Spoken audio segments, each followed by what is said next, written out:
Hi guys, आज के अपने इस वीडियो में हम देखेंगे कि कैसे आप चैट जीपीटी की हेल्प से एक्सेल में काम करके अपनी वर्क स्पीड को बढ़ा सकते हैं। इस वीडियो में हम ऐसे एग्जांपल्स देखेंगे कि अगर आपको एक्सेल का कोई फॉर्मूला नहीं आ रहा है तो कैसे आप चैट जीपीटी से एक्सेल के फॉर्मूला पूछ के उसे एक्सेल में यूज कर सकते हैं। तो चलिए शुरू करते हैं। तो अभी जैसे हम यहाँ पर फर्स्ट एग्जांपल देखते हैं, तो आप देखेंगे हमारे पास यहाँ पर ये डेटा है और इस डेटा में से मुझे यहाँ पर देखना है कि जिसका पेमेंट स्टेटस पेड है उसका टोटल इनवॉइस अमाउंट कैलकुलेट होके यहाँ पर H2 वाले सेल में आ जाए। तो अब हम देखते हैं कि चैट जीपीटी से आप इसका फॉर्मूला कैसे लिखवा सकते हैं, कैसे आप इस क्वेश्चन को पूछ सकते हैं ताकि आपको एकदम एक्यूरेट रिजल्ट मिले। तो इसके लिए सबसे पहले आप यहाँ पर chatgpt.com पर आएंगे। इस तरीके से पेज खुलेगा। अगर आपने अकाउंट क्रिएट नहीं किया है तो आप क्रिएट फ्री अकाउंट पर क्लिक करके अपना अकाउंट बना सकते हैं। हमने ऑलरेडी चैट जीपीटी पर अपना अकाउंट बनाया हुआ है तो हम यहाँ से लॉगिन करेंगे और यहाँ पर अपना ईमेल एड्रेस एंटर करके कंटिन्यू करते हैं। फिर पासवर्ड एंटर कर लेंगे और कंटिन्यू कर देंगे।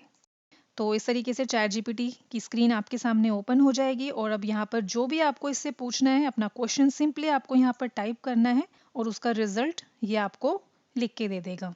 तो जैसे कि अभी हमें यहाँ पर देखना है कि जिसका पेमेंट स्टेटस पेड है उसका टोटल इनवॉइस अमाउंट जो है वो कैलकुलेट होके सेल H2 में आ जाए। तो इसके लिए हम यहाँ पर जो है टाइप करेंगे। ये भी आप यहाँ पर ध्यान देंगे कि चैट जीपीटी से आप अपने सवाल को हिंदी में भी पूछ सकते हैं, इंग्लिश में भी पूछ सकते हैं, जैसे भी आप कंफर्टेबल हैं।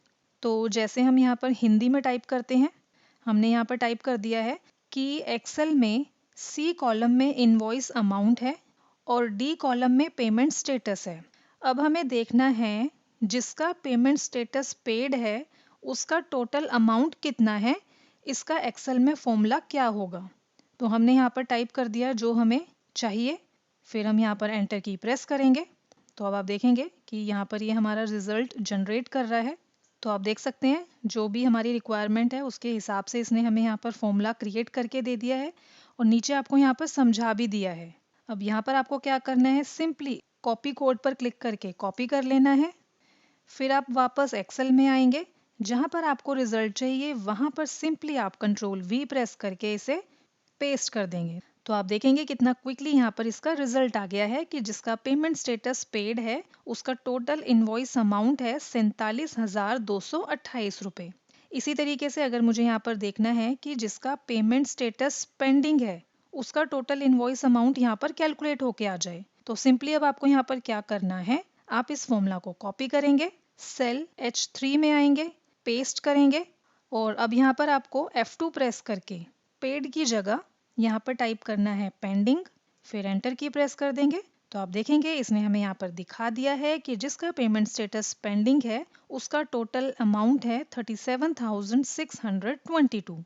तो इस तरीके से आपने देखा कि कितना क्विकली हमने चैट जीपीटी से फॉर्मूला लिखवाया और कैसे उसे हमने एक्सेल में यूज कर लिया।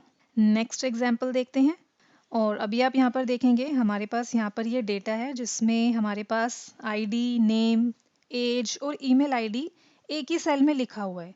तो अभी हमें यहाँ पर चाहिए ये जो डेटा है ये सेपरेट हो जाए और सेपरेट होके अलग अलग सेल्स में आ जाए। तो इसका फॉर्मूला भी हम चैट जीपीटी से ही क्रिएट करते हैं।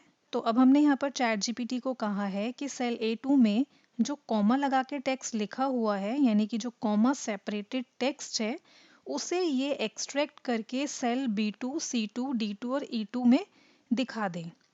और साथ ही हमने यहाँ पर जो है अपने एक्सेल का वर्जन भी लिख दिया है ताकि उसी के बेसिस पर ही ये हमें फॉर्मूला क्रिएट करके दे जो उस वर्जन के अकॉर्डिंग कंपैटिबल है। और फिर अब हम यहाँ पर सेंड पर क्लिक करेंगे। तो आप देख सकते हैं हमारे पास यहाँ पर फॉर्मूला जनरेट होकर आ गया है। इसे हम यहाँ पर कॉपी करेंगे और सिंपली यहाँ पर पेस्ट कर देंगे। आप देख सकते हैं इस डेटा में से इसने हमें यहाँ पर आईडी एक्सट्रैक्ट करके दिखा दी है। यहाँ पर हम डबल क्लिक करेंगे ताकि नीचे का डेटा भी एक्सट्रैक्ट होके हमें शो हो जाए।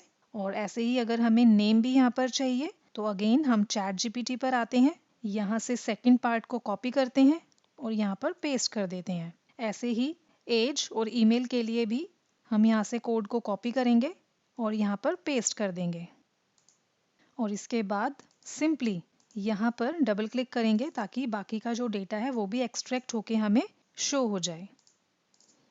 इसके बाद अब हम नेक्स्ट एग्जाम्पल देखते हैं और अब हमारे पास यहाँ पर नेक्स्ट एग्जाम्पल है जिसमें हमें यहाँ पर देखना है कि जो भी यहाँ पर प्रोडक्ट आईडी हो उसके बेस पर हमें यहाँ पर सेलर का नाम दिखा दे। तो ये फॉर्मूला भी हम चैट जीपीटी से ही लिखवाते हैं।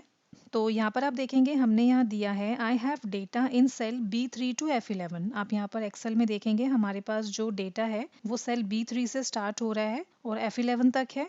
नेक्स्ट हमने दिया है product ID is in column B, कि हमारे पास जो प्रोडक्ट आईडी है वो कॉलम बी में है और जो सेलर का नेम है वो कॉलम ई में है।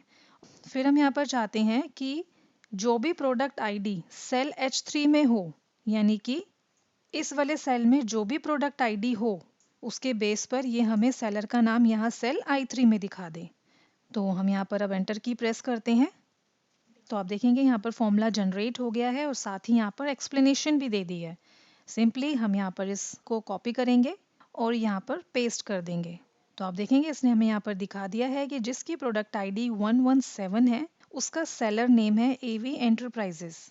तो इस तरीके से आप चैट जीपीटी को यूज़ करके एक्सेल में अपनी प्रोडक्टिविटी को इंक्रीज कर सकते हैं।